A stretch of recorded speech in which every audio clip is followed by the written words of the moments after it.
আসসালামু আলাইকুম।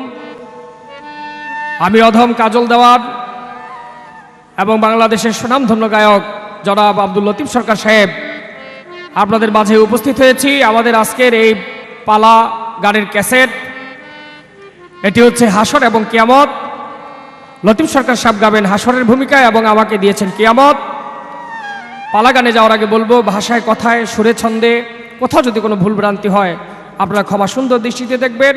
কিয়ামতের ভূমিকায় থেকে সর্বপ্রথম আমি কিয়ামতের পক্ষে একটি গান রেখে সরকার সাহেবের কাছে কিছু প্রশ্ন করার চেষ্টা করব। ধন্যবাদ সবাইকে।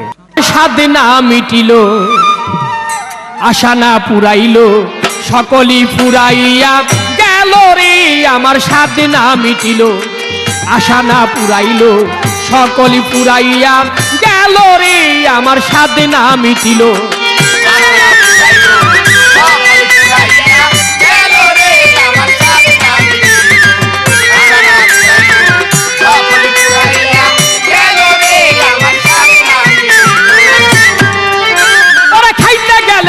ধরে মুখে রুচি নাই আমার। ঘিতলনি দুধ চিনি কি করিবে ভাই, ওরে খাইতে গেলে ঠেকে ধরে মুখে রুচি নাই নাই নাই নাই নাই। আমার ঘিতলনি দুধ চিনি কি করিবে ভাই, ওরে তামাক খাইতে কাশ উঠে আমার 12 মাস। তামাক খাইতে কাশ উঠে আমার 12 মাস। এই বুঝি সর্বনাশ হইল রে আমার। সাধে না মিটিল, আশা না পুরাইল, সকলই পুরাইয়া গেল রে আমার। সাধে না মিটিল,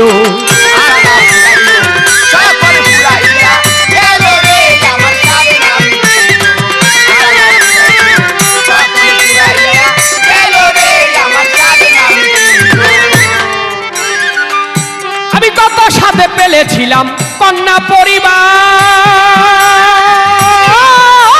পরিবার পরিবার। ভেবেছিলাম বিপদে আপদে নারা হইবে আমার। আমি কত সাধে পেলেছিলাম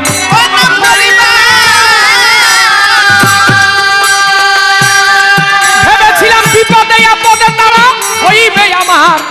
এখন সেই অভাগী করে রাগারাগি, এখন সেই অভাগী করে রাগারাগি। আমি যেন ভূতে ধরা রুগী হই রে আমার। সাধে না মিটিল,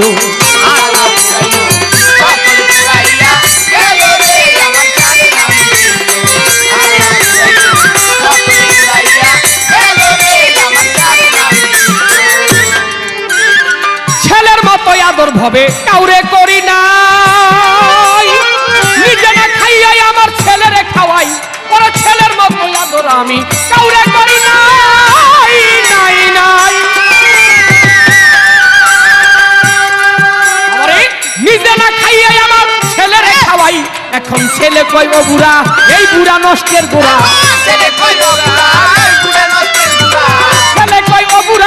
বুড়া নষ্টের গোড়া। জেনে শুনে হার গুড়া করেছি রে আমার। সাধে না মিটিল,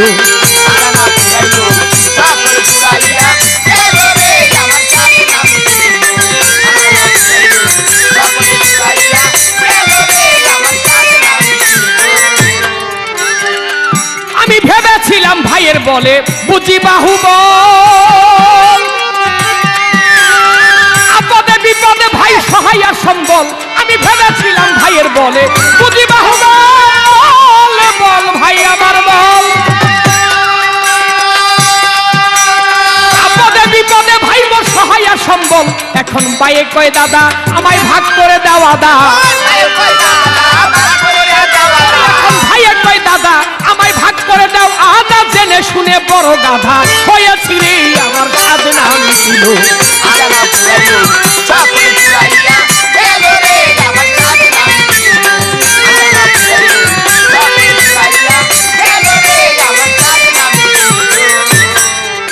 তবে কি করি তো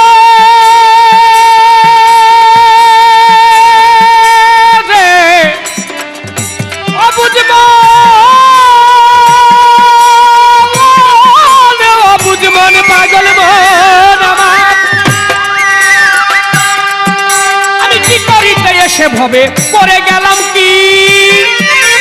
এই সব কথা মনে হইলে নীরবে কাঁদি, ওরে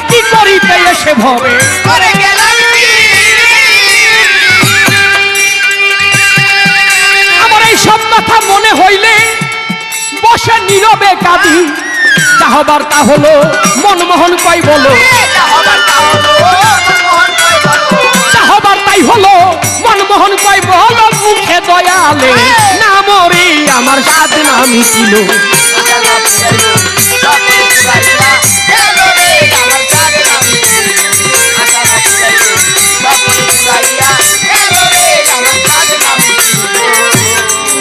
আমার সাধে না মিটিল, আশা না ফুরাইল, সকলই ফুরাইয়া গেল রে, আমার সাধে না মিটিল। পয়ার ছন্দ ছাইরা দিয়া খেমটা তালে যাও বাজাইয়া, করি কিছু ভাবের আলাপন।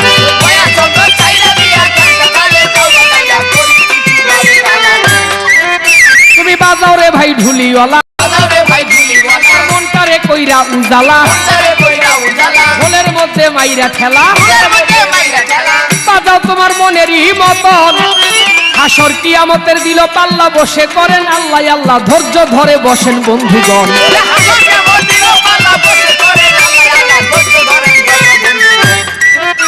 এবার আছে যত যোগ্য শ্রোতা, সকলকে করি মান্যতা, সকলের চরণেতে নুয়াই মাথা, শুনে নিবেন যত বন্ধুগণ। শোনেন গো বাউলার ব্যাপারী, প্রথমবারে প্রশ্ন করি, লাগে যেন দৌড়াদৌড়ি, জবাব খানা করেন ঠিক মতন।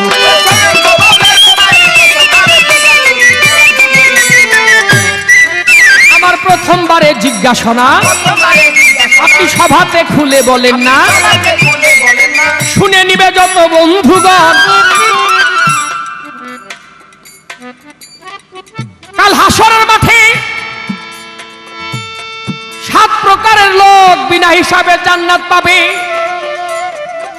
ওরে লতিফ ভাই, এই দুনিয়ার মধ্যে কি কি কর্ম করলে 7 প্রকারের লোক বেহেশতে যাবে, জান্নাতে যাবে? আমি জবাবটাই আপনার কাছে চাই। আমার প্রশ্ন আপনার কাছে জবাব করবেন। এই দুনিয়ার মধ্যে 7 প্রকারের লোক 7 রকম কর্ম করলেন, যারা কাল হাসরের মাঠে জান্নাতবাসী হবে। 7 প্রকার লোক বিনা হিসাবে আল্লাহ পাক তাদেরকে জান্নাত দিবেন। আমি জানতে চাই আপনার কাছে, কোন কোন কর্ম করলে আল্লাহ পাক কাল হাসরের মাঠে জান্নাত পুরস্কার করবেন? ওই প্রকারের লোকগুলা কোন কোন লোক? এই একটি মাত্র প্রশ্ন রইল, আশা করি সুন্দরভাবে আপনার কাছ থেকে জবাব পাবো।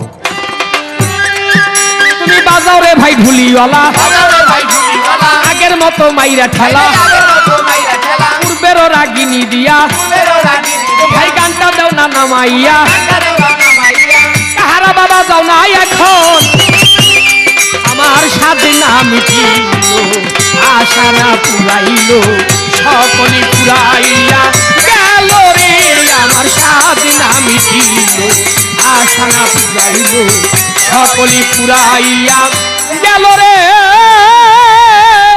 আমার সাধে না মিটিল।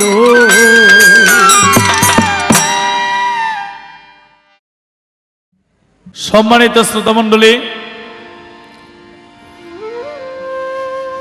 আমাদের যে আজকের গানের পালা হাসর এবং কিয়ামত, হাসরের পালা আমার ভাগে, কিয়ামতের পালা জনাব কাজল দেওয়ান সাহেবের ভাগে।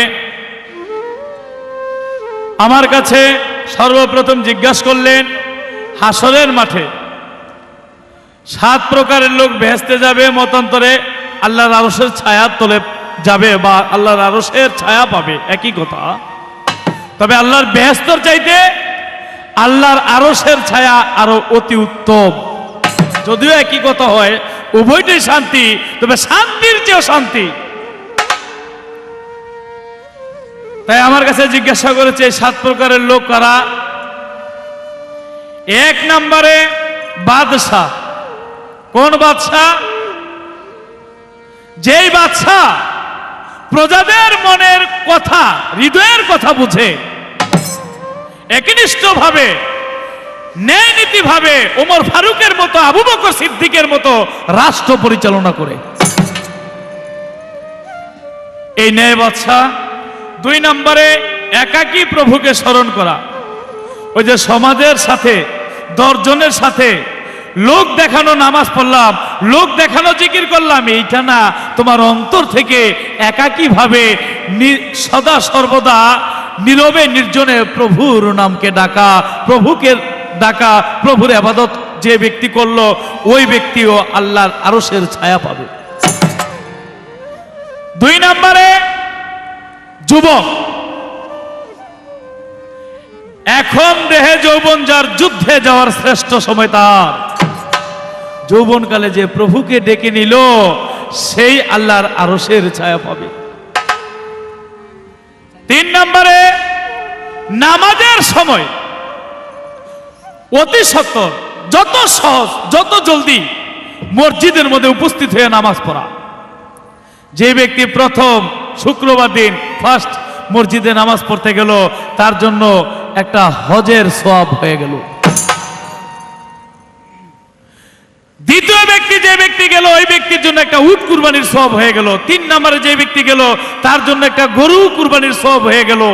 4 নম্বরে যে ব্যক্তি গেল যদিও মুরগি কুরবানি হয় না তবু মুরগি কুরবানির পরিমাণ একটা সওয়াব পাবে। 5 নম্বর যে ব্যক্তি গেল ডিম যদিও কুরবানি হয় না তবু ডিম কুরবানির সওয়াব পেল। ঘুষের টাকার জন্য, ভাগের টাকার জন্য সবার আগে গিয়া বসে থাকতে পারে, আর আল্লাহর ঘরে আল্লাহকে ডাকার জন্য সবার আগে যেতে পারেন না। আল্লাহ বলে যে অতি শীঘ্র আজানের সাথে সাথে আমার মসজিদ ঘরে এসে গেল, আমি আল্লাহ তাকে হাসরের মাঠে আরশের ছায়া তলে রাখব। তারপরে 2 ব্যক্তি আল্লাহকে ভালোবাসে। 2 ব্যক্তি বলতে গিয়ে বুঝিয়েছেন গুরু শিষ্য হতে পারে, স্বামী স্ত্রী হতে পারে। আহা, একই বিছানায় স্বামী স্ত্রী দাঁড়ায় নামাজ পড়লে স্বামী স্ত্রী ঘরের মধ্যে অনেক সময় ঝগড়াঝাটি হয়, কিন্তু যখন নামাজের মধ্যে দাঁড়িয়ে যায় আল্লাহর কথা মনে আসে, ঝগড়ার কথাটা মনে থাকে না। স্বামী স্ত্রী একসাথে প্রভুকে এইভাবে জোড়া বেঁধে ডাকলে আল্লাহ বলে আমি আল্লাহ হাসরের মাঠে তাদেরকে আরশের ছায়া তলে রাখবো। তারপরে আছে যৌবনে যে সুন্দরীকে ভালোবাসে কিন্তু তার প্রতি কুদৃষ্টিতে তাকায় না, প্রভুকে ভয় করে। আমি সরলতার সুযোগ নিয়া আমি এই সুন্দরীকে যে কোনো একটা ক্ষতি করতে পারি, তার যে কোনো একটা সমাজের মধ্যে তাকে দোষী সাব্যস্ত করতে পারি, অথবা মনের মধ্যে দোষী হইতে পারি, আল্লাহকে তো ফাঁকি দেওয়া যাবে না। তাই ওই যুবতী সুন্দরী নারীকে ফেলে আল্লাহকে ভয়ে যে হাসরের মাঠে আমি আল্লাহর কাছে জবাব দিব কি, এই ভয়ে সেই নারীকে যদি বলে আমি তোমার কাছে এসেছিলাম এখন চলে যাই, আমাকে তুমি ভুল বুঝো না, আমি এসেছিলাম ভুল মতলব নিয়ে কিন্তু আল্লাহর ভয়ে আমি চলে যাই, আল্লাহ বলে আরো হাসরের মাঠে আমি আল্লাহ ওই যুবককে আরশের ছায়া তলে রাখবো। এবং গোপনে গোপনে যারা দান করে, 7 নম্বরে গোপনে দান কোনটা? একজন আরেকজনকে একটা পাঞ্জাবি পুরস্কার কইরা বা দিয়া, যেমন আমি কাজল দোনের একটা পাঞ্জাবি দিলাম, একটা কথা দিলাম আর কি, বা তারটা আমি আনলাম। যদি বয়তে কাছে বলি ওই যে কাজল দোনে গান গায় এই পাঞ্জাবিটা আমার পাঞ্জাবি, আসলে এটা হ্যাঁ কিনছে কিন্তু আর কি কইলাম একটা কথার কথা। দেওয়ার পরও আমি দিলাম, আমি দিয়া যদি বলি তাহলে আমি যারে দান করলাম সে সমাজের মধ্যে লজ্জা পায়। আল্লাহ বলেছে কোন মানুষকে লজ্জা দিলে আমি আল্লাহ নিজেই লজ্জা পাই। তাই তুমি দান করো, তোমার ডান হাতে দান করো, বাম হাত যেন জানে না। গোপনে গোপনে দান করো, আর কেউ দেখুক চাই না দেখুক, আমার আল্লাহ তো দেখে না। ওই মুসা নবী কবুতরের পাহাড়ে একদিন আল্লাহর হাজার সওয়াল করতে গিয়ে জিজ্ঞাসা করে আল্লাহ তোমার দুলাভাই আছে? আল্লাহকে মুসাই দেহ আল্লাহ জিজ্ঞাসা করে কি?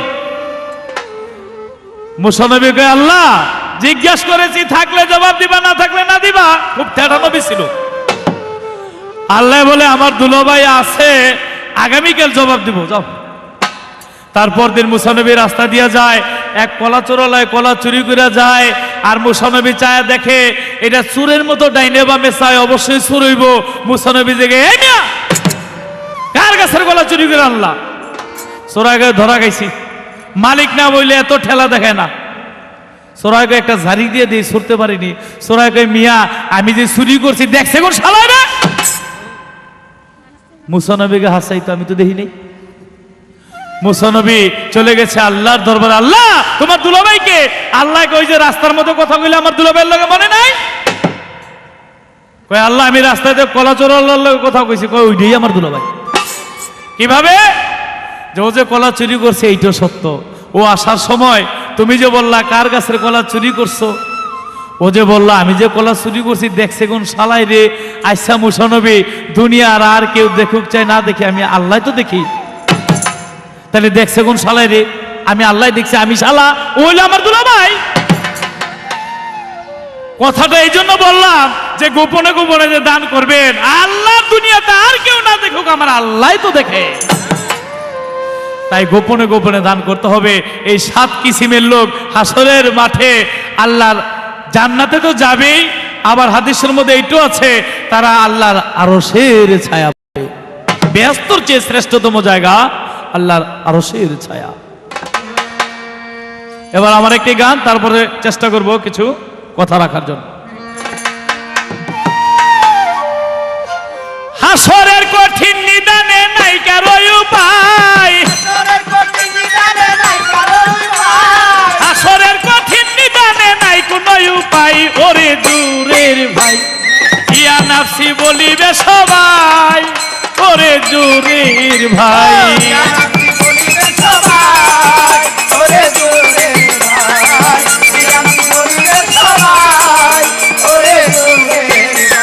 হাসরের কঠিন নিদানে নাই কোনো উপায়, হাসরের কঠিন নিদানে নাই কোনো উপায়, হাসরের কঠিন নিদানে নাই কোনো উপায়। ওরে দূরের ভাই ইয়া নাফসি বলিবে সবাই, ওরে দূরের ভাই।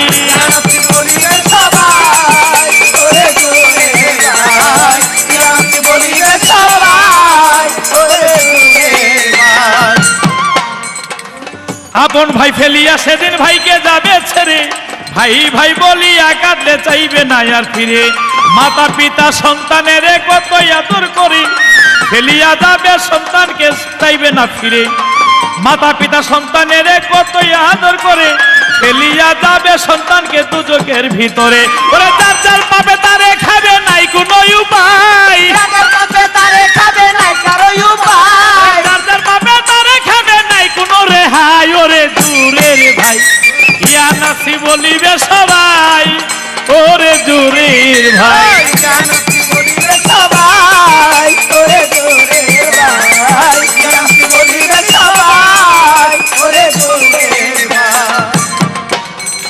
এক টেবিলের বন্ধু যারা চাইবে না, চাইবে না তারা চাইবে না।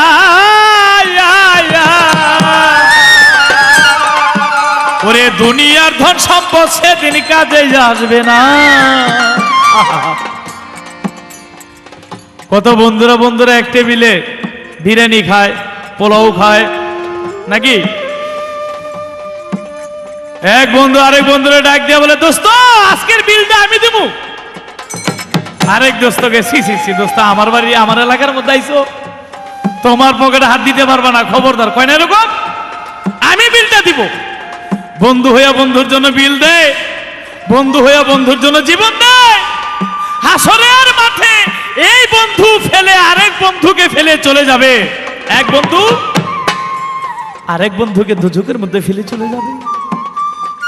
সেদিন বলবে বন্ধুরে তুমি না দুনিয়ার মধ্যে আমাকে কত ভালোবেসেছিলা ছোট,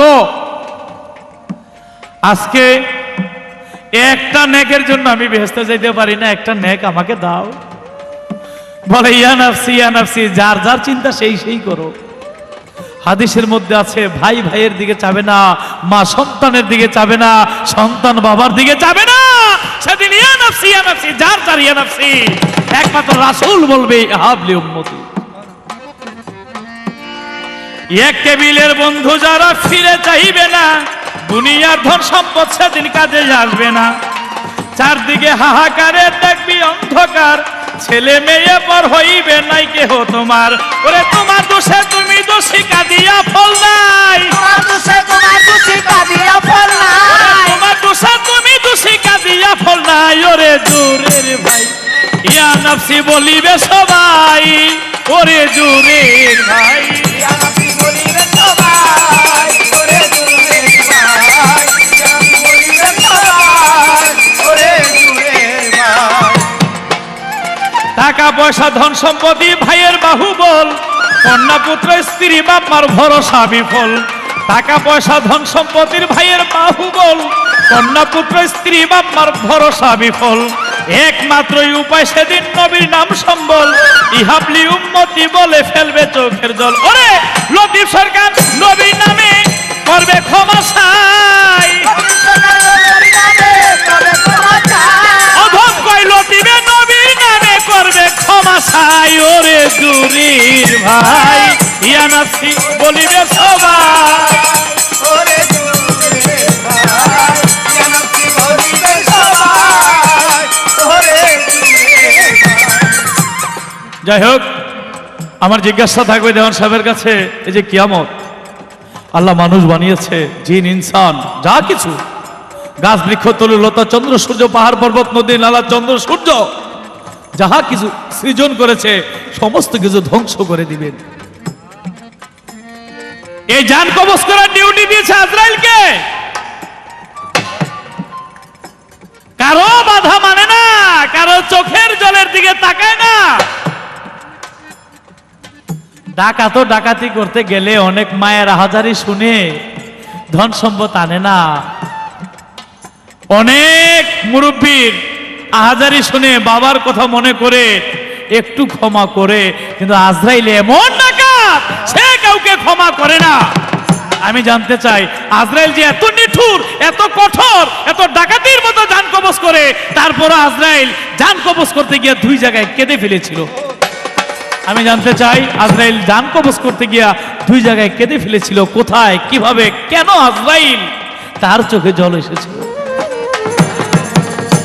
ওরে কইল দিবে নবীর নামে ক্ষমা করবে সাই, ওরে এই তো আমার রইল ধরা জবাব আমি সাই, নইলে সারা সারি নাই। ওরে জুরির ভাই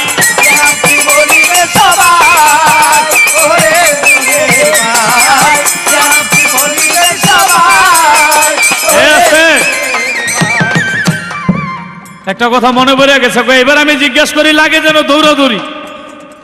আগে মেয়ে আপনি দৌড়াইলেন, তারপরে আমি দৌড়বো, কারণ আপনার ভাগে কিয়ামত, আমার ভাগে হাসর নাকি? কিয়ামত হওয়ার পরে হাসর, আগে আপনি দৌড়ান, তারপরে আমার দৌড়াইতে কোন। ওই এক জমিদার, কথার মধ্যে কথা এসে গেল, এক জমিদার তার বাগানের মধ্যে ফল ফ্রুট চুরি হয়ে যায়, আর জমিদার বলল আমার বাগানের কেউ যদি কিছু চুরি করে, এই ছোট যে যাহা চুরি করবে উহাই মার্গ দিয়া ভরিয়ে দেওয়া হবে। যে যাহা চুরি করবে আমার বাগানের উহাই মার্গ দিয়া ভরিয়ে দেওয়া হবে। তো এক ব্যক্তি সুপারি চুরি করছে, সুপারি না চুরি করছে, ধরা খাইছে। ধরা খাইছে পরে কয় জমিদার সাহেব ও সুপারি চুরি করছে, কয় মার্গ দিয়ে দিয়ে দাও। মার্গ দিয়ে দিতে উপতুই উপতইয়া ও খালি হাসতাছে। জমিদার গে এই বেটা এই সুপারি দিমু তোর মার্গ দিয়ে হাসস কে? কয় আমি হাসি এর লেগে আমি সুপারি চুরি করে ধরা গেছি, এটা আমার মার্গ দিয়ে দিলে কষ্ট হইলো যাইব। আরেকজনের ডাব চুরি করে ধরা গেছে, ওর অবস্থা কি? কারণ আরেকজনের ডাব লিয়ে ধরা গেছে। দেওয়া সাহেব আমার তো হাসর কিয়ামতের পরে, এটা আমি সুপারি মনে করি, কারণ অনেক পরে। আমার তেমন একটা ভয় নাই ইনশাল্লাহ। কিয়ামত তো কখন কারে পাওয়া যায়? আপনি তো কিয়ামত গাইতেছেন, আপনি তো ডাবল, আপনার অবস্থা কি? কইল দিবেন নবীর নামে ক্ষমা করবে সাই, কইল দিবেন নবীর নামে ক্ষমা করবে সাই। ওরে জুরের ভাই ইয়া নফসি বলিবে সবাই, ওরে জুরির ভাই ইয়া নফসি বলিবে সবাই, ওরে জুরির প্রেমের ভাই।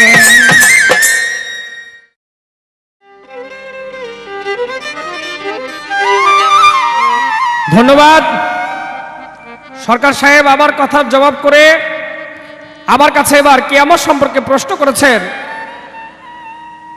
আজরাইল এই পৃথিবীর সমস্ত মানুষের রূহ কবজ করে। আজরাইলের চোখে জল আসে না, কিন্তু কোনো একদিন আজরাইল রূহ কবজ করতে গিয়ে, দুইটি রূহ কবজ করতে গিয়ে আজরাইলের চোখে জল আসছিল। আজরাইলের চোখেও পানি আসে। কোন দুইটা রূহ কবজ করতে গিয়ে আজরাইলের চোখে পানি আসে, আমি তার জবাব করব। তার আগে আমার থাকবে একটি গান কিয়ামত সম্পর্কে, তারপরে তার জবাবের মধ্যে চলে যাব। প্রেমের কথা শুনতে ভালো, বন্ধুর কথায় মঞ্জুর আলম। প্রেমের কথা শুনতে ভালো, বন্ধুর কথায় মঞ্জুর আলম। মরণের কথা শুনলে প্রাণে লাগে ডর। জিন্দা মানুষ শুনতে চায় না মরণের খবর। ও ভাই জিন্দা মানুষ শুনতে চায় না মরণের খবর।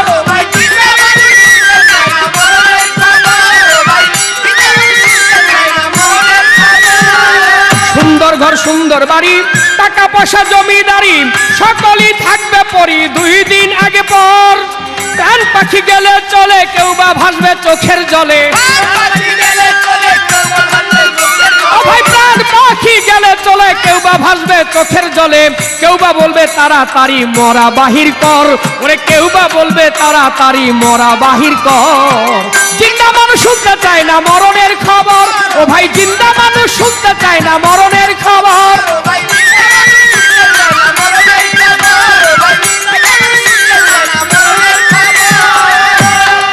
তবে সেদিন যদি ঘরে থাকে দুঃখিনী মা, বলবে খোকা শুনে যা। খোকা কি আর দিতে পারবে মায়ের উত্তর?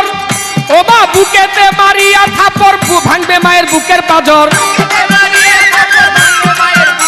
ও মা বুকেতে মারিয়া থাপড়, ভাঙবে মায়ের বুকের পাঁজর। বলবে খোকা একবার আমায় জড়াইয়া ধর। মায় বলবে খোকা একবার আমায় জড়াইয়া ধর। জিন্দা মানুষ শুনতে চায় না মরণের খবর। ও ভাই জিন্দা মানুষ শুনতে চায় না মরণের খবর।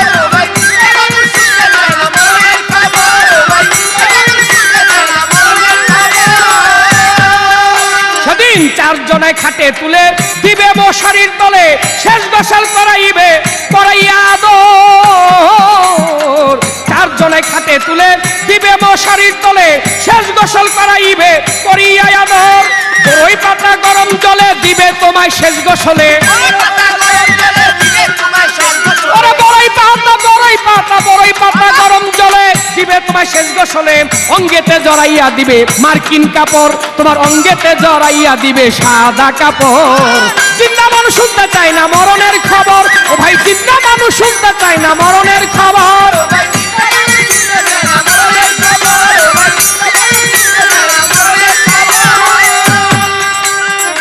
আত্মীয় বান্ধব যারা তৈয়ার হয়ে থাকবে, তারা গায়ে জড়াইয়া দিবে গোলাপাড়া তোর। আত্মীয় বান্ধব যারা তৈয়ার হয়ে থাকবে, খারাপ গায়ে ছিটাইয়া দিবে গোলাপাড়া তোর। চারজনে খাটে করে নিবে তোমায় মাটির ঘরে। সেদিন চারজনে খাটে করে নিবে তোমায় মাটির ঘরে। কাজলের শেষ ঠিকানা অন্ধকার কবর। দেওয়ার কাজলের শেষ ঠিকানায় অন্ধকার কবর। জিন্দা মানুষ শুনতে চায় না মরণের খবর। ও ভাই জিন্দা মানুষ শুনতে চায় না মরণের খবর।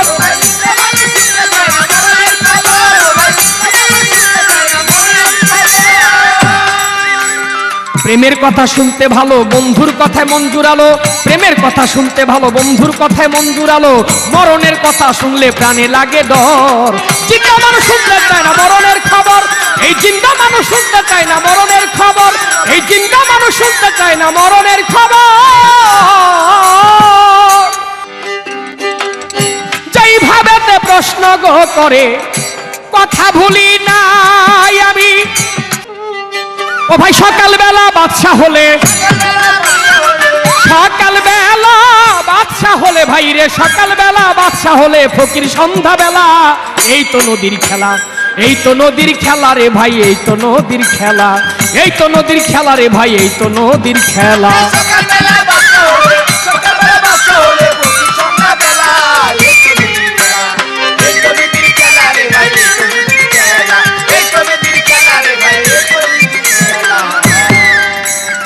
সকালবেলা বাচ্চা ছিলাম, ছিলাম মায়ের কোলে, মায় আদর করতো, দুগ্ধ দিত ক্ষুধায় আমার পেলে।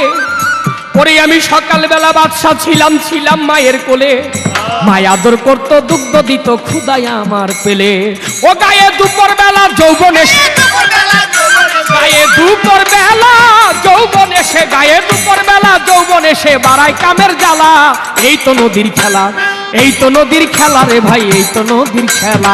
সকালবেলা বাচ্চা হলে, ও ভাই সকালবেলা বাচ্চা হলে ফকির সন্ধ্যা বেলা। এই তো নদীর খেলা, এই তো নদীর খেলা রে ভাই, এই তো নদীর খেলা।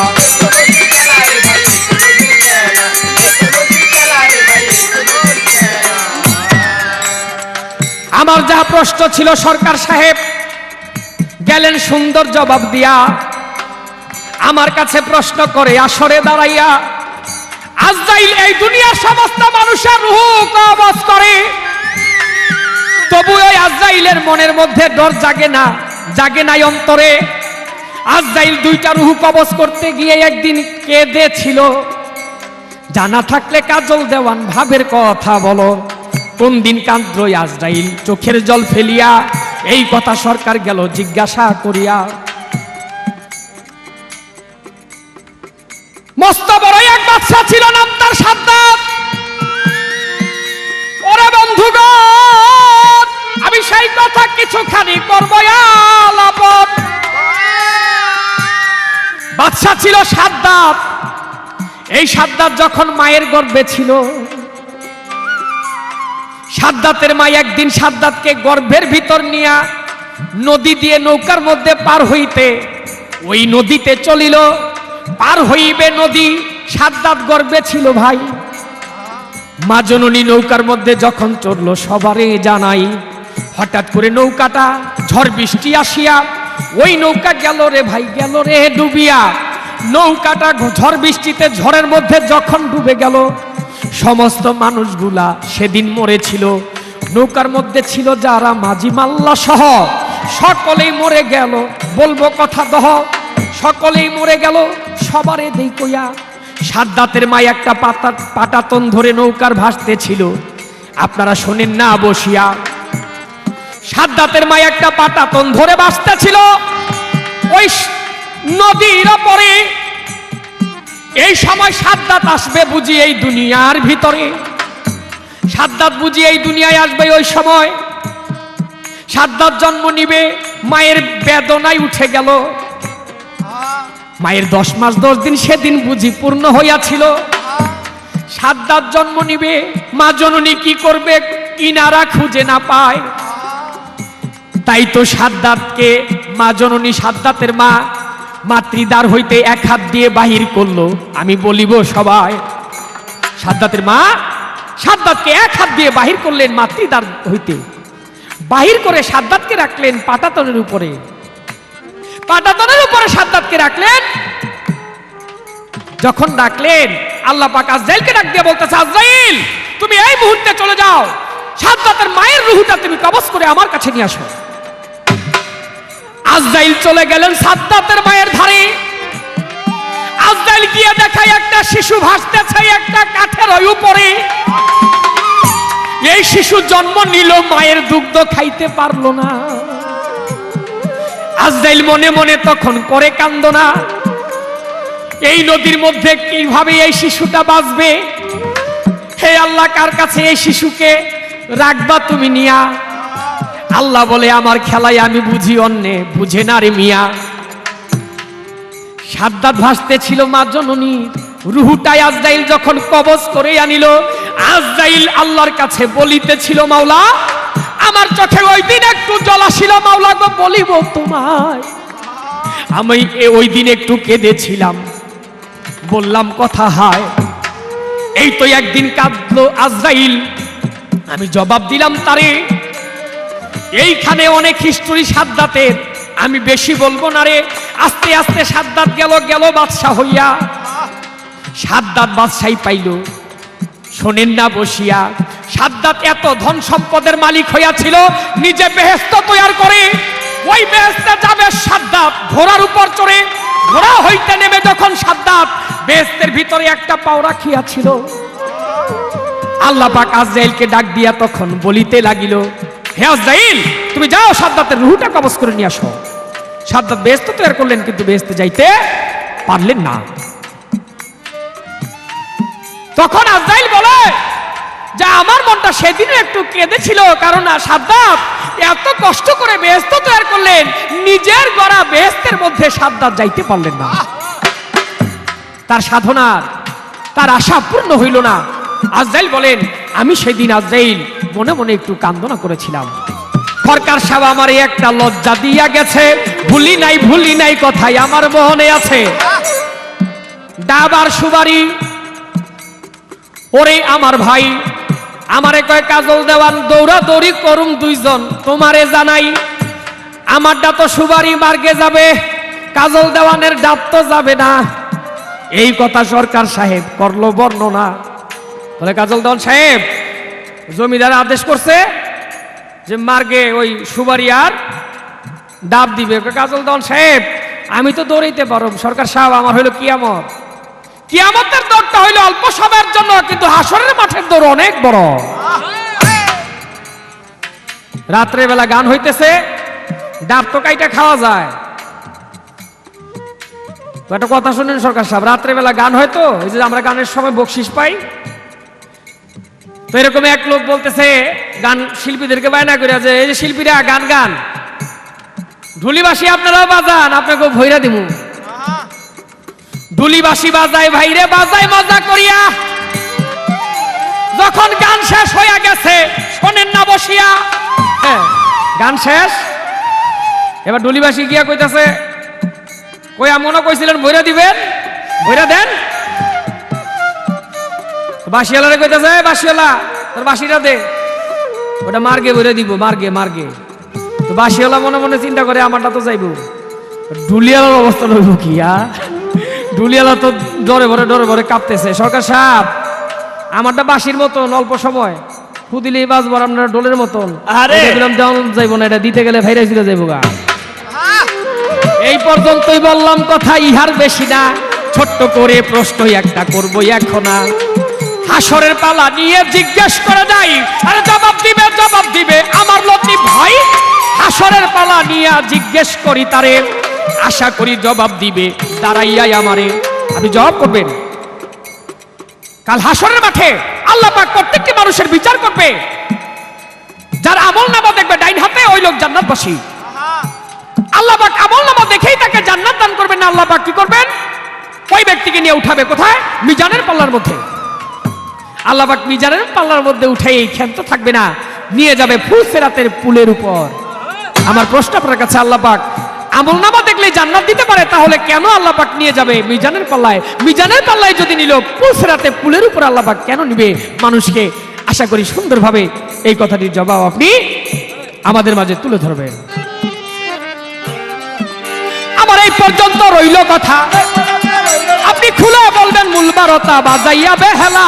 এই তো বিধির খেলা, এই তো নদীর খেলা রে ভাই, এই তো নদীর খেলা, এই তো নদীর খেলা রে ভাই, এই তো নদীর খেলা। আমার যাহা জিজ্ঞাসা ছিল তার জবাব করলেন। আমি হেরে ডাব দিছিলাম, আমার ঢোল দিয়ে দিছে। আসলে ডোল তো আমার দেয় নাই, ডুলিরই দিছে ডোলটা। বুঝছি কি বেয়াদবি জানি বই দিলে করছো। কারণ একটা সম্ভব আছে যে কোনো জিনিসের। আসলে ডোলের যে পর্দা, এটা আমারে দিলে এই পর্দা ফাঁক করে ভিতরে গিয়ে বয়ে থাকো। অতএব কারণে আমার কোনো কষ্ট হয় না এতে। তুমি যতই আমারে ইজ্জত মারতে চাইছো, আমার ইজ্জত নষ্ট হয় নাই। যাই হোক, বাড়তি কথা আর গেলাম না। এবার আমার কাছে জিজ্ঞাসা করলেন, মিজান কি জিনিস? বাহ, হাসরের মাঠে যদি মিজানের পাল্লায় ওজন হয়, ফুলসিরাতের পুলের দরকার কি নাকি? এরপরে আবার আমল নামা থাকবে। ডাইন হাতে আমল নামা থাকলে ভেস্তি, বাম হাতে আমল নামা থাকলে দোজকি। আমল নামা মানে জীবনে কে কি করলেন, ভালো মন্দ, দুইটা বই। একটা হলো নেকের বই, একটা হলো পাপের বই। একটা মানুষ মনে মনে যদি আজকে নিয়ত করে ছোট 2 রাকাত নামাজ পড়ব, নামাজ কিন্তু পড়ে নাই। ডাইন কান্দের ফেরেশতা নাম তার কেরামান, সাথে সাথে তার আমল নামার মধ্যে 10টা নেক লিখে ফেলে। কিন্তু যদি কোনো মানুষ ওই নামাজ না পড়ে সে চুরি করতে যায়, বাম কান্দের ফেরেশতা সাথে সাথে খাতা কলম নিয়ে রেডি হয়ে যায়, পাপ লিখবে। ডান কান্দের ফেরেশতা ধমক দিয়ে কয়ে, রাখো, পাপ লিখো না। ও যদিও ডাব চুরি করতে যায়, চুরি তো করে নাই, তুমি আগে লেখো কেন? লিখে না। যখন ওই চোর গাছের গোড়ায় চলে গেছে, বাম কান্দের ফেরেশতা লিখতে চায়, বলে দেখেন গাছের গোড়ায় এসে গেছে। ডান কান্দের ফেরেশতা কেরামান বলে, কাতেবিন রে, ও গাছের গোড়ায় এসে ফিরেও তো যাইতে পারে, তুমি লেখো কে? ওই চোর বাইতে বাইতে যখন গাছের আগায় উঠে গেছে, বাম কান্দের ফেরেশতা কই লিখে ফেলাই, ডান কান্দের ফেরেশতা কই রাখ, আগে ওরছে গোড়ায় নাইমো তো যাইতে পারে, মাতবুরি করে লেখো কে? লেখে না, ডাব ছিঁড়েই ফেলাইছে। বাম কান্দের ফেরেশতা কই লিখি কই রাখ, যার গাছের ডাবটা তার ফিরত তো দিতে পারে। লিখে না, পাপ লিখে না। ডাবের পানি ছিদ্র করে গ্লাসে নিয়ে নিছে, পানি খাবে। ওই সময় বাম কান্দের ফেরেশতা কয় আর টিক্কা থাকা জানা লিখে ফেলাই। ডান কান্দের ফেরেশতা কয় খবরদার, যার গাছের পানি তার ফিরত দিতে পারে, মাতবুরি করে লেখোকে? লিখে না। সোরাই যখন ডগডগে খাইয়েই ফেলাইলো, ডান কান্দের ফেরেশতা লজ্জায় মাথা নিচু করে রাখে আর বলে, মাওলা, তোমার বান্দা 10টা পাপ করে ফেললো, আমি তার কিছুই করতে পারলাম না। আল্লাহ কেরামানকে সান্ত্বনা দিয়া বলে, কেরামান, তুমি দুঃখ করিও না, ওর মরণের আগ পর্যন্ত আমি সময় দিলাম। মরণের আগে একটি বার যদি সে তওবা পাঠ করে, আস্তাগফিরুল্লাহ রাব্বি মিন কুল্লি যামবি ওয়া আতুবু ইলাইহি, লা হাওলা ওয়ালা কুওয়াতা ইল্লা বিল্লাহিল আলিয়্যিল আযীম, যদি একটি বার খাসকিয়ত তওবা করে আমি আল্লাহর কাছে, আমি আল্লাহর কুদরতি হাতে ওর জীবনের সমস্ত গুনাহগুলি মাফ করে দেব। বলে সুবহানাল্লাহ। মানুষকে আল্লাহ এত সুযোগ দিয়েছে, এত সুযোগ পাওয়ার পরও আমরা অনেক সময় সেই সুযোগ মতো কাজ করি না। তাই আমলনামা ডাইন কান্দের ফেরেশতা নেক লেখে, বাম কান্দের ফেরেশতা পাপ লেখে। ভালো মন্দ দুইটার যে প্রমাণপত্র, ইহা কি বলা হয়েছে আমলনামা। তোমার নেকের পাল্লা, নেকের খাতা যদি পরিপূর্ণ থাকে বেহেশত, বামের পাল্লা যদি পাপ থাকে দোজক। নেকের পাল্লায় নেক থাকলে, যদি আমলনামায় নেক থাকে তাহলে বেহেশত। কিন্তু এরপরে আছে আবার মিজান। মিজান কি? মিজান হলো মানদণ্ড, তুলাদণ্ড যাকে বলা হয়, মান, ইজ্জত। মনে করেন দুইজনেই চুরি করছে, একজনের মাতবর সাহেব জুতা দিয়া বাইরেছে, তারপর দিন কয় মাতবরের তলা খুব নরম, দামি জুতা, তো জুতা দিয়া বাইরেছে, আমি ব্যথাইবেই নাই, ওর মানই নাই, ওর ইজ্জতই নাই। আবার আরেকজন আছে, খালি মাতবর সাহেব বলছে তুমি যা অন্যায় করেছো একটু ক্ষমা চাও, সে ক্ষমা চাইতে গিয়া তার দুঃখে বুক ফেটে যায়, লজ্জায় মাথা নিচু করে, এমনও দেখা যায় জীবন পর্যন্ত ত্যায্য করে দেয়, কারণ ও লজ্জারে ভয় পায়। বেহায়ার আবার লজ্জা কি? তাই যে মান ইজ্জতের যে বিষয়টা, যে ক্ষমা চাইতে গিয়ে লজ্জা পাইল, সে তার যে মান, এই মানের প্রতি সে এমন ভাবে মানটাকে সে পৃথিবীর মধ্যে মানুষের কাছে তুলে ধরেছিল, আজকে একটু না একটু কারণে সে একটু দোষী হয়ে গেছে, তার মানের হানি হয়েছে। আল্লাহ বলে যে আমাকে ভয় করলো, মানকে ভয় করলো, আমি আল্লাহ তাকে মানের পাল্লায় ওজন দিয়ে দিব, নেকের ওজন করে দিব। এটাকে বলা হয় মিজানের পাল্লা, মানদণ্ড। পুলসেরাতের পুল কেন? এই মিজানের পাল্লায় ওজন করার পরেই দিবে বিচারের সব শেষে পুলসেরাতের পুল। এটা মনে করেন পুলসেরাতের পুল, নিচে 7টি দোজক, দোজকে সাইর, দোজকে লাজা, দোজকে হতমা, দোজকে হাবিয়া, এভাবে 7টি দোজক। এই পুলসেরাতের পুলের উপর দিয়ে হেঁটে যাবে নেকি যারা, তারা হাসতে হাসতে নাচতে নাচতে চলে যাবে, আর পাপী যারা, তাদের জন্য চুলের চেয়ে চিকন, হীরার চেয়ে ধার। যদি কেউ কোনোদিন নামাজ পড়লো না, সে প্রথম দুযোগের মধ্যে পড়ে যাবে। যে রোজা করলো না, হজ করলো না, জাকাত করলো না, 2 নম্বর দুযোগে পড়ে যাবে। যে মা বাবার খেদমত করলো না, সে 3 নম্বর দুযোগে পড়ে যাবে। এভাবে পাপীরা ওই পুলসেরাতের পুল হইতে পুলের নিচে আগুন দুযোগ, ওই দুযোগের মধ্যে কেটে যাবে। 7টা দোজকের পরেই হলো 8টি বেহেশত। যদি এই 7টি দোজকের মধ্যে কেউ না পড়লো তাহলে সে বেহেশতের মধ্যে পদার্পণ করলো, বেহেশতের মধ্যে তার পাও ফেললো। যে যেই নেক করেছে এই নেকের অনুযায়ী আল্লাহর 8টি বেহেশত, এই 8টি বেহেশত যে যেই পরিমাণ নেক করেছে ওই পরিমাণ জান্নাতের মধ্যে তাকে রাখবে। জান্নাতের মধ্যে 1 নম্বর বেহেশত থেকে 2 নম্বর বেহেশত সুন্দর, 2 নম্বর বেহেশত থেকে 3 নম্বর বেহেশত সুন্দর, এভাবে 8 নম্বর বেহেশত যাকে বলা হয় জান্নাতুল আদন সর্বশ্রেষ্ঠ। 7 নম্বর বেহেশত জান্নাতুল ফেরদৌস। এই জান্নাতুল ফেরদৌসের চাইতে শ্রেষ্ঠ জান্নাতুল আদন। তাই এভাবে নেক অনুযায়ী সে জান্নাতের মধ্যে যাবে, এই তার প্রশ্ন ছিল, আমি তার জবাব করলাম। এবার ছোট্ট করে একটি গান গেয়ে কিছু কথা রাখার জন্য চেষ্টা করব। ধন্যবাদ। তুমি আল্লাহর আদালতে হাসরের হাইকোর্টেতে আল্লাহর আদালতে হিসাব নিয়ে একদিন বিচার করবে রাব্বিল আলামিন। ও ভাই মুমিন বিচার করবে রাব্বিল আলামিন।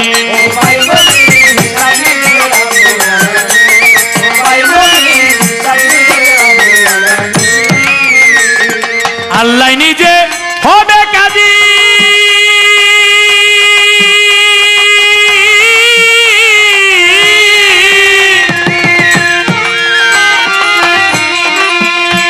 ওরে ওহদুন কাহার আল্লাহ জি, আল্লাহ নিজে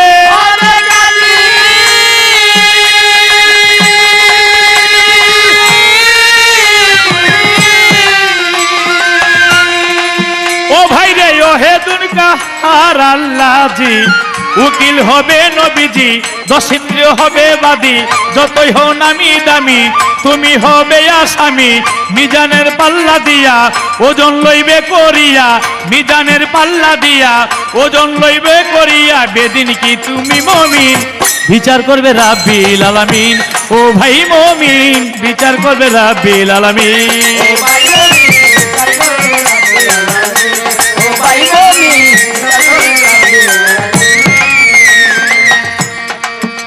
এবার পাপার নেকের চিহ্ন দিয়া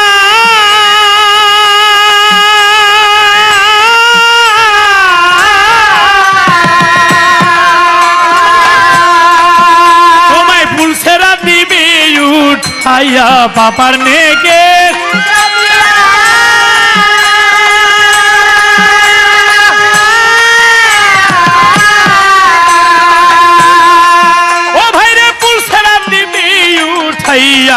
পুলসেরাতের কঠিন কুলে নিচে তার আগুন জ্বলে, সাধ্য যোগ যারে বলে করবি তুই পাপী হলে, আগুনের এমনই তাপ হার মাংস করবে কাবাব, আগুনের এমনই তাপ হার মাংস করবে কাবাব, ওই কাবাব হবে বেদিন বিচার করবে রাব্বিল আলামিন। ওরে ভাই মুমিন বিচার করবে রাব্বিল আলামিন।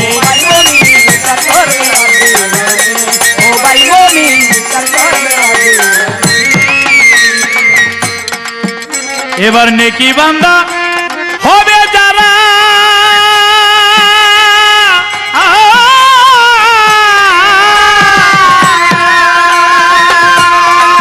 ও ভাই রে পুলসেরাত পার হবে তারা, নেকি বান্দা হবে যারা,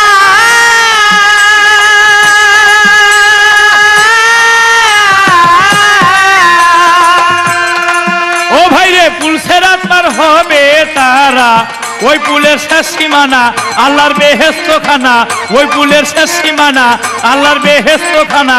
খাঁটি বান্দা হবে যারা জান্নাতি হবে তারা, আল্লাহর কুদরত চেহারা দেখবে জান্নাতে তারা, আল্লাহর কুদরত চেহারা দেখবে জান্নাতে তারা। লতিফ সরকার দিনহীন বিচার করবে রাব্বিল আলামিন। ও ভাই মুমিন বিচার করবে রাব্বিল আলামিন।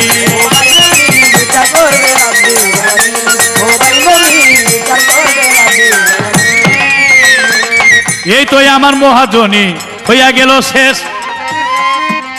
ওরে দেওয়ান সাহেবের কাছে জিজ্ঞাসা করিব বিশেষ রে, আমার জিজ্ঞাসা দেওয়ান সাহেব আপনি জবাব দিবেন। কিয়ামতের সময় চিশতিয়া, কাদরিয়া, নকশবন্দিয়া, মুজাদ্দিদিয়া যত তরিকা আছে, এই তরিকা ব্যতীত আরেকটা তরিকা আসবে এবং ওই তরিকার একজন পীর হবে। আমি জানতে চাই ওই তরিকা কি, ওই তরিকার পীরকে? আকাশ থেকে দৈববাণী দিয়া বলবে, হে মানুষ, এই কিয়ামতের কঠিন সময়ে তোমরা তার কাছে মুরিদ হও। আমি জানতে চাই সেই ব্যক্তিকে, তার নাম কি? আকাশ থেকে দৈববাণী কেন আসবে? এই একটা জিজ্ঞাসা।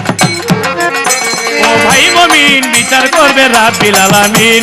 ও ভাই মুমিন, বিচার করবে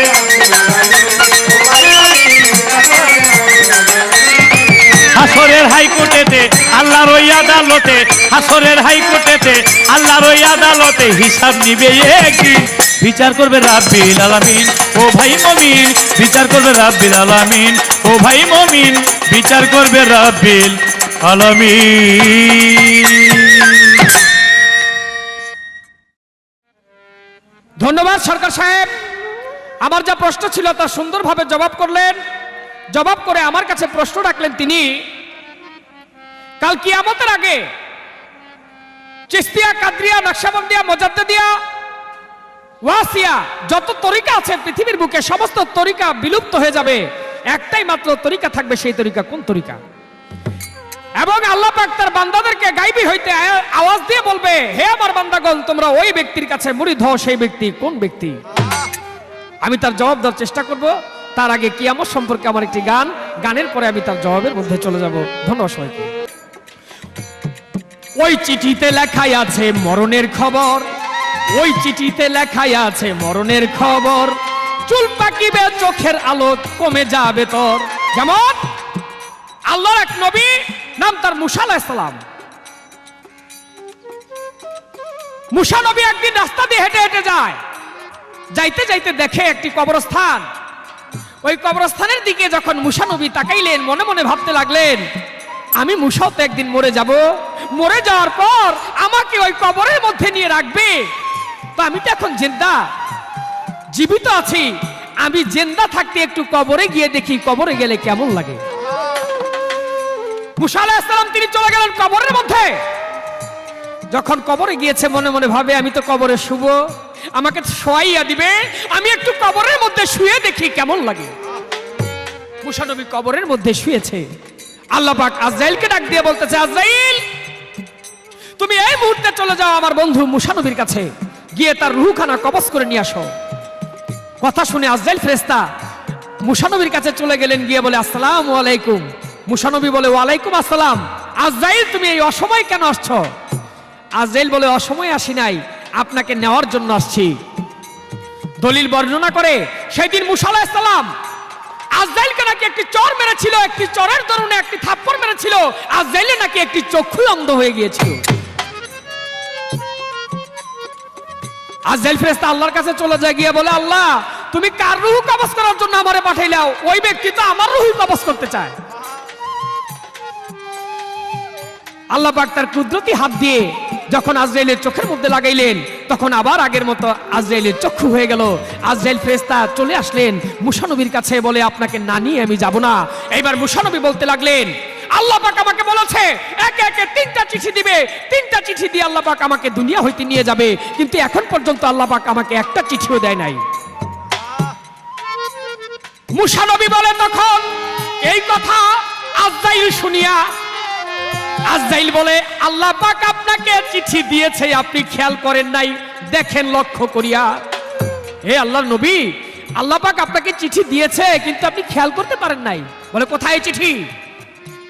বলে, খেয়াল করেন, আপনার মাথার চুল ছিল আগে কালো, এই কালো চুল হয়ে গেছে সাদা। আপনাকে এখন চিঠি দিয়েছে যে চুল কিন্তু সাদা হয়ে গেছে, তোমার আর বেশি সময় নাই। তুমি মুসা, আমি তোমাকে চিঠি দিলাম, আমার কাছে তোমার আসতে হবে। একটি চিঠি? বলে, আরেকটি? বলে, আগে চোখের আলো ছিল, অনেক দূরে তাকাইলে দেখতে পারতেন, কিন্তু এখন কাছে আসলো চেনা মানুষ অচেনা মনে হয়, চোখে আগের মতো দেখেন না। মালিক এইখানেও একটি চিঠি দিয়েছে। বলে, আরেকটা? বলে, আরেকটা হইল, দাঁতের গোড়া ছিল আগে বড় শক্ত, এখন নরবর হয়ে গেছে, মালিক আপনাকে এইখানে আরেকটা চিঠি দিয়েছে। মুসা আলাইহিস সালাম 2 চোখের পানি ছেড়ে দিয়ে বলে, ওরে আজরাইল ভাই, আল্লাহ তো, আমার বন্ধু তো আমাকে চিঠি দিয়েছে সত্য, কিন্তু আমি যে আমার মালিকের চিঠির ভাষা বুঝতে পারি নাই। তাই প্রত্যেকটি মানুষের জন্য আল্লাহ পাক চিঠি দেয়। কোন চিঠি? ওই চিঠিতে লেখাই আছে মরণের খবর। চুল পাকিবে, চোখের আলো কমে যাবে তোর, ওরে দাঁতের গোড়া নড়ে যাবে একদিন আল্লাহ কইল রে। ও ভাই দাঁতের গোড়া নড়ে যাবে আল্লাহ আমার কইল রে। ও চিঠি আইলো রে, আইলো রে, মরণেরও চিঠি আইলো রে। ও চিঠি আইলো রে, আইলো রে, মরণেরও চিঠি আইলো রে।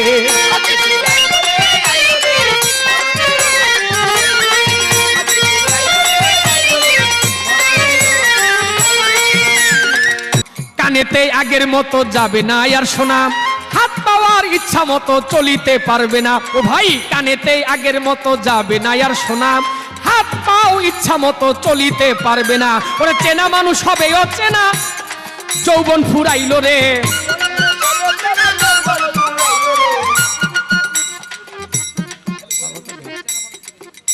চেনা মানুষ থেকে নিয়ে না, ওরে চেনা মানুষ হবে অচেনা, যৌবন ফুরাইলো রে। চেনা মানুষ হইল অচেনা, যৌবন ফুরাইলো রে। ও চিঠি আইলো রে, আইলো রে, মরণেরও চিঠি আইলো রে। ও চিঠি আইলো রে, আইলো রে, মরণেরও চিঠি আইলো রে।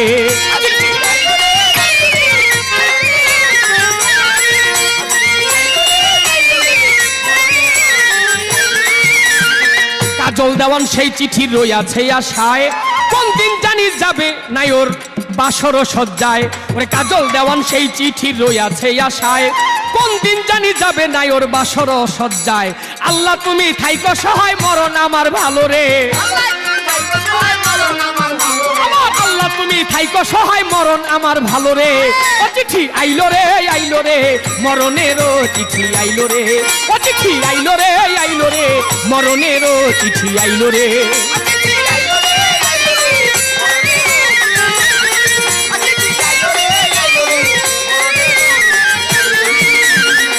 আমার কাছে প্রশ্ন করে লতিফ সরকার ভাই, আমি জবাব দিব বাকি রাখবো নাই। যেইভাবেই আমার কাছে প্রশ্ন করে গেছে, কোন তরিকা থাকবে না কিয়ামতের আগে। কাজল দেওয়ান বলো আমার কাছে, কাল কিয়ামতের আগে কোন তরিকা থাকবে না, একটি তরিকা থাকবে। সেই তরিকা কোন তরিকা? আবার দিনের নবী একদিন তার উম্মতদেরকে বুঝাইতেছিল, বুঝায় মুসলমানরা যুদ্ধ করতে করতে হেরে যাবে, কিন্তু একদিন জিতবে, এই কথা নবী বলিল। যে কাল কিয়ামতের কিছুকাল আগে মুসলমানরা প্রথমবার যুদ্ধে হেরে যাবে, দ্বিতীয়বার যুদ্ধে মুসলমানরা হেরে যাবে, তৃতীয়বার যখন যুদ্ধ হবে সারা বিশ্বের যত বেদিন, ইহুদি, নাসারা, খ্রিস্টান আছে সমস্ত মানুষ হয়ে যাবে এক, আর মুসলমানরা হয়ে যাবে এক। তখন আল্লাহর তরফ থেকে একজন পয়গম্বর আসবেন, একজন নবী আসবেন, যার নাম ঈসা আলাইহিস সালাম। ঈসা নবীকে আল্লাহ পাক এমন একটি অস্ত্র দিবে, এই দুনিয়ার যত গোলা বারুদ, রাসায়নিক অস্ত্র, ক্ষেপণাস্ত্র, কামান, বন্দুক, কোন অস্ত্রই সেই অস্ত্রের কাছে টিকবে না। ঈসা নবীর কাছে সেই অস্ত্রটি কোন অস্ত্র? ওই অস্ত্রটি হলো ঈসা আলাইহিস সালাম। তার চোখ দিয়ে যত দূর পর্যন্ত তাকাবে তত দূর পর্যন্ত পুরে পুরে ছাই হয়ে যাবে। বলেন সুবহানাল্লাহ। আল্লাহর কুদরতে ঈসা নবী সেই অস্ত্র নিয়ে আসবে, শ্যাম দেশে মসজিদে বায়জায়, সেখানে এসে তিনি নামবেন দুই ফেরেশতার কাঁধের উপর ভর করে। আর তখন ইমাম মেহেদী বলে এক ব্যক্তি আসবেন। আমার নবী যখন ইমাম মেহেদীর কথা বলতেছিলেন, তখন সাহাবারা প্রশ্ন করলেন, হে নবী, ইমাম মেহেদীর বাবার নাম থাকবে কি, তার মায়ের নাম থাকবে কি, ইমাম মেহেদী আসলে কে? তখন নবী বলতে লাগলেন, ইমাম মেহেদীর বাবার নাম থাকবে আব্দুল্লাহ, তার মায়ের নাম থাকবে আমেনা। মুহাম্মদ শব্দের ধাতু হইতে মাহদী শব্দের উৎপত্তি। একজন সাহাবা বলে উঠলেন, হে রাসূল, তাহলে কি আপনি সেই লোক? আমার নবী বললেন, খবরদার, ইমাম মেহেদী সম্পর্কে তোমরা ইহার বেশি কেউ আর জানিতে চাহিও না। তো আমার কাছে প্রশ্ন করেছে, তখন একটি তরিকা থাকবে, সেই তরিকা কার তরিকা? সেই তরিকা হলো মাহদী তরিকা, মুহাম্মদী তরিকা, ইমাম মেহেদীর তরিকা। ইমাম মেহেদীকে সহযোগিতা করবেন ঈসা আলাইহিস সালাম। কিয়ামতের কিছুকাল আগে মুসলমানরা এই যুদ্ধে জয়ী হবেন আল্লাহ পাকের ইশারায়। আশা করি সরকার সাহেব আমার কাছে প্রশ্ন করেছিলেন কিয়ামতের কথা, আমি যতটুকু সম্ভব বলার চেষ্টা করলাম। যদি কোনো ভুল ভ্রান্তি হয়ে থাকে আপনারা নিজ গুণে ক্ষমা করবেন। সবার প্রতি আমার ভালোবাসা, শ্রদ্ধা, সালাম রইল। মা বাবার চরণে আমার প্রিয় ভক্তি রইল। ধন্যবাদ সবাইকে।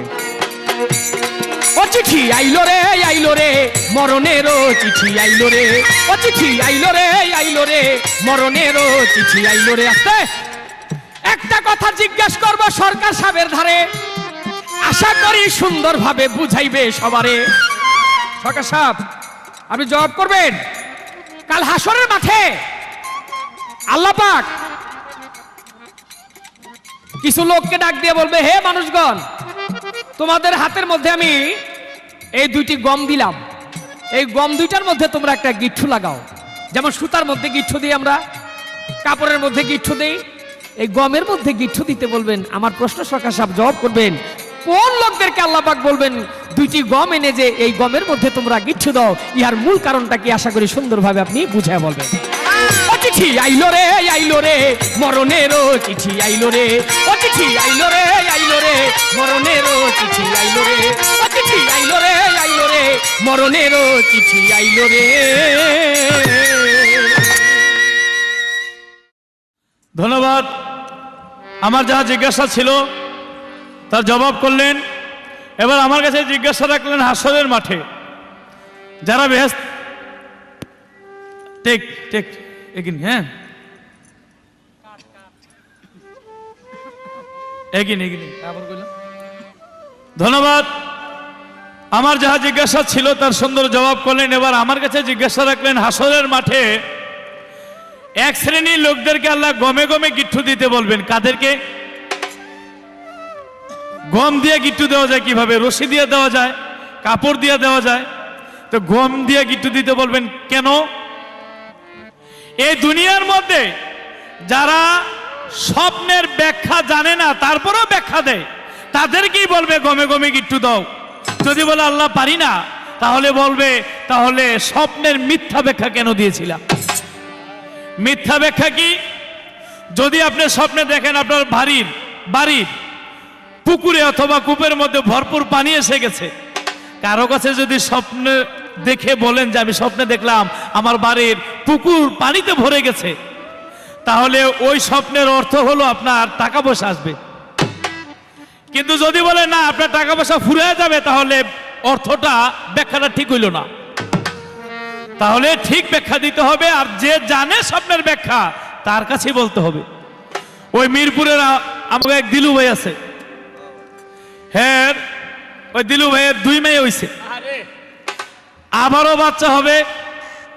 তা আমি বললাম তোমার 2 মেয়ে হইছে আর দরকারটা কি? ছেলে হোক মেয়ে হোক, 2টা সন্তানই তো যথেষ্ট। কয় না এবারেরটা আমার ছেলে হইব। আমি বললাম কেমনে বুঝলা?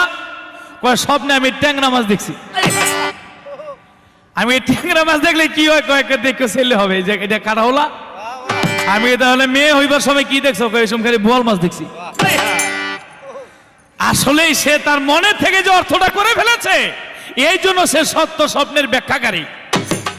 আর যারা স্বপ্নের সত্য ব্যাখ্যা দিতে পারবে না, তাদেরকে আল্লাহ বলবে গমে গমে গিট্টু দাও। যদি বলে আল্লাহ গমে গিট্টু দিতে পারি না, আল্লাহ বলবে তাহলে স্বপ্নের মিথ্যা ভুল ব্যাখ্যা কেন দিয়েছিলে? এই জন্য দোজখের মধ্যে নিক্ষেপ করা হবে। অনেক ব্যাখ্যা ছিল, আমি সংক্ষিপ্তভাবে তার জবাব দিলাম। এবার একটি গান। সেদিন রোজ হাসরে করতে বিচার, তুমি হবে কাজী। সেদিন তোমার দেখা, সেদিন আমি পাবো কি আল্লাহ জি। যেদিন রোজ হাসরে করতে বিচার, তুমি হবে কাজী। করতে বিচার, তুমি হবে কাজী। রোজ হাসরে সেদিন নাকি তোমার সেই কাহার রূপ দেখে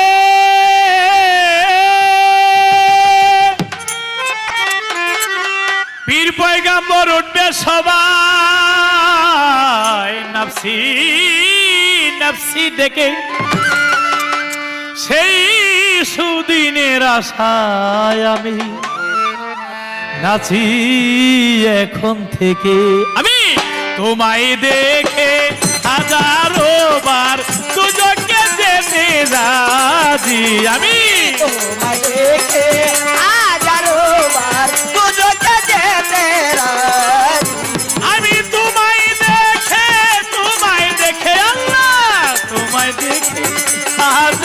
বার দুজকে যেতে রাজি যেদিন রোজ হাসরে করতে বিচার তুমি হবে কাজী রোজ হাসরে। যে রূপে হোক যদি একবার দেখে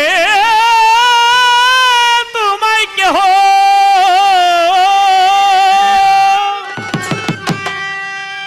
ওই দুজক কি আর ছুঁইতে পারে পবিত্র দেহ। আল্লাহ যে রূপে হোক যদি একবার দেখে তোমায় কেহ ওই দুজন ছুঁইতে পারে পবিত্র তার দেহ।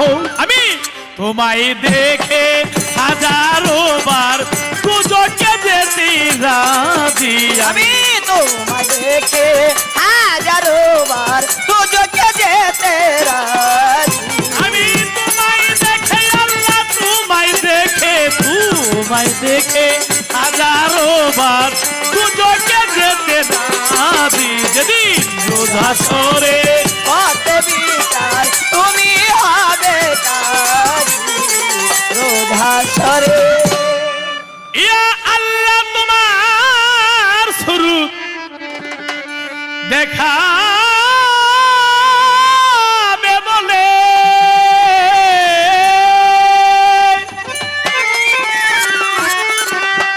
রোজ হাসরে দেখা দিবে বিচারের ছলে। ইয়া আল্লাহ তোমার স্রোত তোমার কুদরতি স্রোত দেখাবে বলে ওই রোজ হাসরে দেখা দিবে বিচারের ছলে। আল্লাহ প্রেমিক বিনে কে বুঝিবে তোমারে কার সাজি সেদিন প্রেমিক দিনে কে বুঝিবে তোমারে কার সাজি। আল্লাহ প্রেমিক বিনে আল্লাহ প্রেমিক বিনে কে বুঝিবে তোমারে কার সাজি যেদিন হাসরে করতে বিচার তুমি হবে কাজী সেদিন তোমার দেখা সেদিন আমি পাবো কি আল্লাহ যেদিন রোজ হাসরে। রাসূল বল রে হেলা হেলাই দিন যায় রাসূল বল রে হেলা হেলাই দিন যায় রাসূল বল রে হেলা হেলায় দিন যায়। এই সভাতেই আমরা দুজন গাইলাম বাউল গান।